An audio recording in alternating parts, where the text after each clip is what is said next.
자, 가족 태우고 바다로 돌진. 전남 진도에서 있었던 일입니다. 일가족 4명이 탄 승용차가 바다에 빠졌습니다. 차 안에서는 시신 3구가 인양이 됐고 함께 빠진 걸로 추정되는 아버지는 사건 발생 하루 뒤에 긴급 체포가 됐습니다.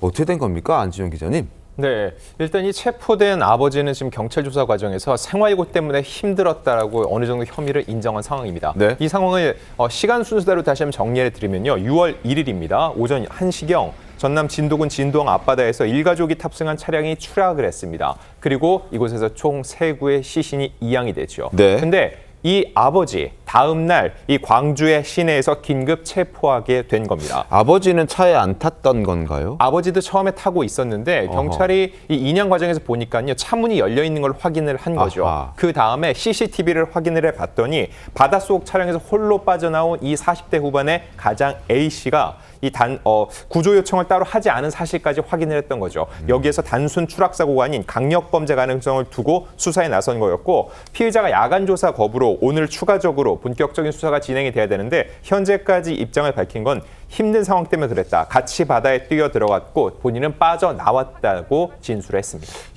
뭐 얼마나 힘든지는 우리가 뭐 알고 싶지도 않지만, 근데 이런 일을 저질렀다는 부분은 대단히 비판받고 비난받아야 될 일입니다.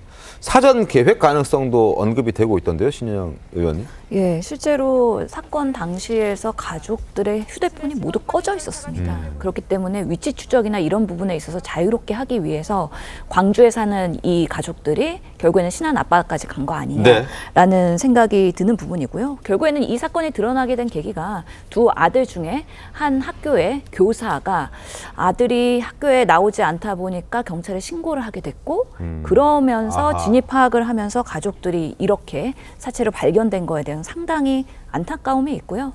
특히나 기초생활수급자는 아니긴 하지만은 아버지가 큰 거액의 빚을 지고 있었다. 이런 부분 때문에 경제적 이유로 인해서 가족들 사회하고 극단적인 선택까지도 계획했던 거 아닌가라고 추정해 볼 수 있는데 좀 더 수사가 필요할 것 같습니다. 알겠습니다. 그리고 또 놀라운 건 이 아버지라는 사람이 이 사람에게 승용차를 빌려줬다는 지인도 긴급 체포가 됐다고 합니다. 뭐 지인이 있다, 그럼 사전에 모의했다라고 볼 수도 있고, 그렇다면 이건 뭐 사전에 계획했다, 그리고 공범까지 함께 처벌받을 수 있는 상황 아닌가요? 아마 저 승용차는 이제 사고 당시에 물에 들어갔던 그 해당 승용차가 아니고 저 아버지가 그 이후에 살아 돌아와서 네. 도피하는 과정에서 빌려줬던 것 같아요. 그렇다면 그 해당 아버지의 저런 범죄 사실을 알고도 빌려줬다면 범인 도피죄가 되는 거고, 네.